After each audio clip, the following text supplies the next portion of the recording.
Okay, so today's jargon term is Premack's Principle. Many of you might refer to it or hear of it as the Premack Principle. Either are good. Named after a person, Premack, that I don't know anything about. But the principle is something that is very important to our everyday lives.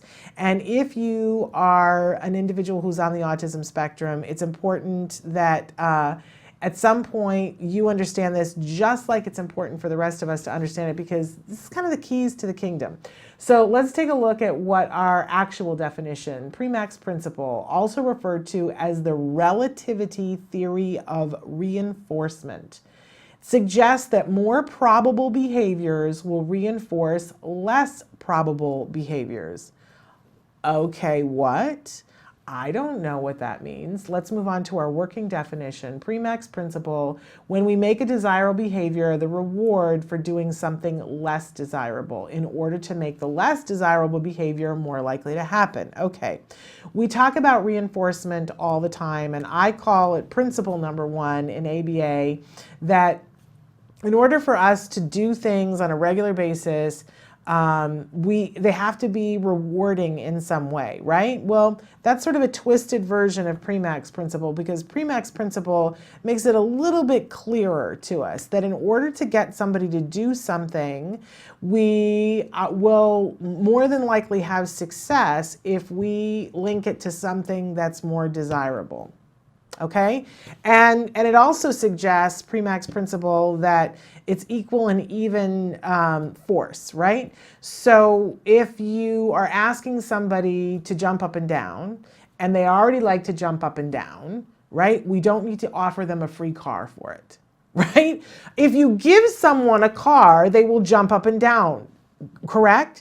But if somebody already likes to jump up and down, we may be able to offer them something like going, yay, as a result of them jumping up and down in order to get it.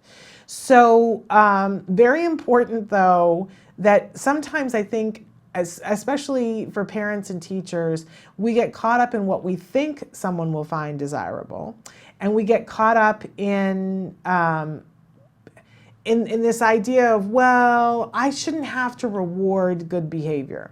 I don't know who decided to implant that in all of our brains. I don't know whether it was like a grandmother that just made the tour all around the world and planted that in everyone's head when they were 4 years old. Oh, by the way, you should just do the right things because you should just do the right things.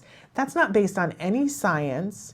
There's no science that proves that, but there's tons of science that proves that people do the right thing, which is desirable behavior, right? If they find it rewarding in some way. Here's the rub, though. We don't all find it rewarding in the same way. We could poll 100 people who brush their teeth every single morning, every single lunch, every single night, and we could ask them why. What is it about brushing your teeth why do you do it all the time? And we might get 72 different answers, right? Some people might do it because they feel self-conscious about their breath. Other people might do it because they like the way their teeth feel. Other people might do it because it's a part of their routine, and you go, oh, it's just routine. But if upon further inspection, you find out and that doing their morning routine helps calm them. Right? So that's the real reinforcer. So really important that when we're wanting to help somebody to get to a different behavior, one that's more desirable, and it could be that, that it's more desirable for us. It could be that it's more desirable for them, right? Because there are many behaviors that we help, especially young kids, to do, which they do not find desirable in this moment in time. But in order for them to be able to do a skill that's 30 skills down the road that we know that they would find desirable, they have to have this one. So we're going to teach this one regardless of the fact that it's not desirable, but we're going to pair it with some sort of reward so that it becomes more desirable. And we think of, okay, what would make this meaningful for somebody? When you, as a teacher or a parent of an individual who's on the autism spectrum, when you really get this and start to think of things this way, you get to end this. Well, I want him to be polite, and he's not. He's just not a very polite kid. I've heard parents say this before, and it's like, well, did you make it worth his while? And then if you say that to some people, they're like, well, he should just do that because that's about being respectful. Okay, what do you do just because? Very little upon inspection. Think about it.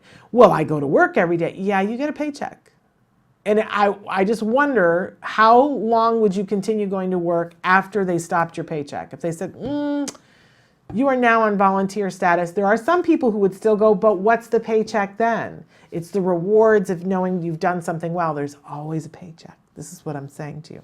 So, and for our kids, and not just our kids on the autism spectrum, by the way, oh my gosh, when teachers understand Premack's principle, a lot of good stuff happens.